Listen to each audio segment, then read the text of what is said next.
VIP party के संस्थापक मुकेश सहनी को महागठबंधन में लाने की चल रही है तैयारी।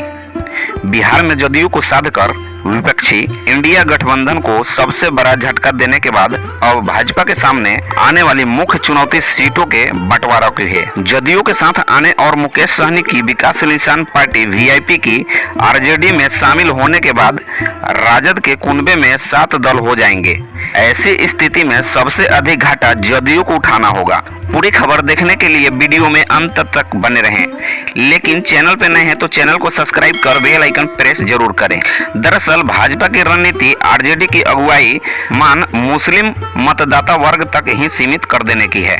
जदयू के साथ छोड़ने के बाद आपको याद होगा उपेंद्र कुशवाहा, जीतन राम मांझी और लोजपा के दूसरे धड़े के नेता चिराग पासवान को साधा था, जबकि वीआईपी के मुकेश सहनी से बातचीत अंतिम दौर में थी।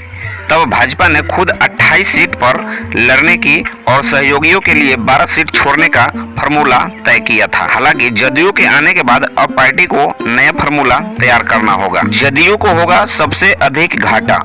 भाजपा सूत्रों के मुताबिक बीते चुनाव में 17 सीटों पर लड़ने वाले जदयू को इस बार 10 से 12 सीटें ही मिलेगी।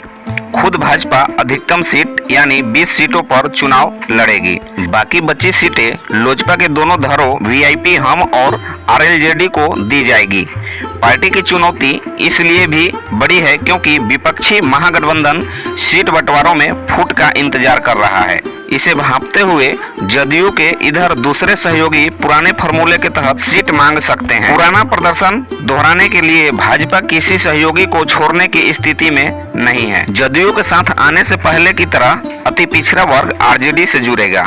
हालांकि दलित वोट साधे रखने के लिए पार्टी को लोजपा के दोनों धारों के साथ मांझी को साधे रखने की जरूरत है। इसी तरह लव कुश समीकरण को साधे रखने के लिए पार्टी को कुशवाहा की जरूरत है। महागठबंधन से जदयू के हटने के बाद इन्हीं पार्टियों के जरिए भाजपाई नई सोशल इंजीनियरिंग तैयार कर रही थी। आपको बता दें कि ये सब है चुनौतियां। वीआईपी अगर आरजेडी में आती है तो उसे 2 सीट देना होगा। भाजपा पहले से ही कुशवाहा को 2 और मांझी को 1 सीट देने का वादा कर चुकी है। लोजपा के दोनों धड़े अलग अलग 6 सीटें मांग रहे हैं। इनमें से चिराग पासवान पर राजद की नजर टिकी हुई है। ऐसे में अगर दोनों धड़े 6 सीटें पर भी माने भाजपा और जदयू के लिए 29 सीट बचती है। अगर चिराग ने दबाव बढ़ाया तो यह संख्या और भी कम हो सकती है। खबर आपको कैसी लगी कमेंट में जरूर बताएं और चैनल पे नए हैं तो चैनल को सब्सक्राइब कर बेल आइकन प्रेस करें और वीडियो को ज़्यादा से ज़्यादा शेयर करें। धन्यवाद।